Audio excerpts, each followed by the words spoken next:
Hey folks, welcome to Casting with Kirk. I'm Kirk, so glad you're joining me today. So today's video, I'd like to discuss a very simple, easy rig to put together, and it's great for shallow water bass, and it catches them year-round using this technique. Now what that is just fishing a weightless Texas-rigged Senko. I like to use this when I'm fishing nice and shallow, maybe like 4 feet or less. I've got lily pads that have the spacing in between them, some submerged grass that might come up, 6 to 8 inches below the surface. And also if I come across laydowns that are extremely gnarly with a bunch of branches, a bunch of sticks, a bunch of hiding places for bass. Now what it takes to rig this, of course, is your rod that you want to use. I like to use either somewhere around 7-foot medium spinning rod with some 30-pound braid, or if I'm fishing really heavy stuff, I might go to a 7-foot medium heavy bait caster with 30 or 40-pound braid on it.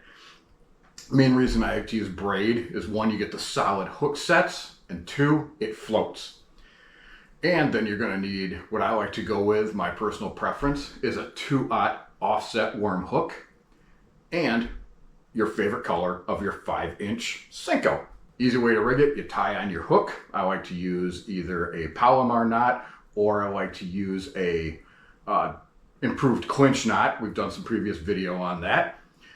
You take it, Texas rig it, you put your hook through the head of the worm.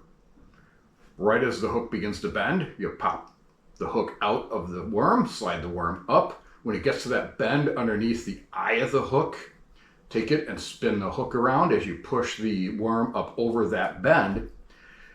Now you look to where the hook will come through the body, and you pinch it there, bend it up, stick the hook point through. It's nice and straight. You're going to grab that worm right at the hook point, push it forward towards the eye a little bit, and you're going to skin hook it over that point. What that does now is it's weedless and it's snagless.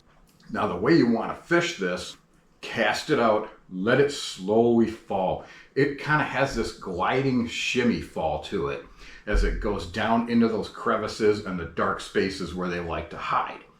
If you're fishing it, say, over the top of submerged weeds and through lily pads, let it hit the water. You can let it sink maybe a little bit, but begin with your rod tip down, twitching it.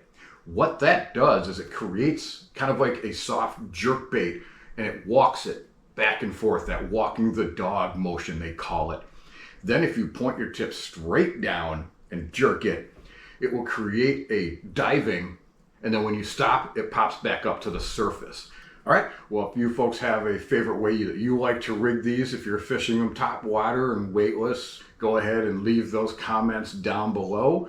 And I thank you folks for joining me today, and you folks have yourself a great day.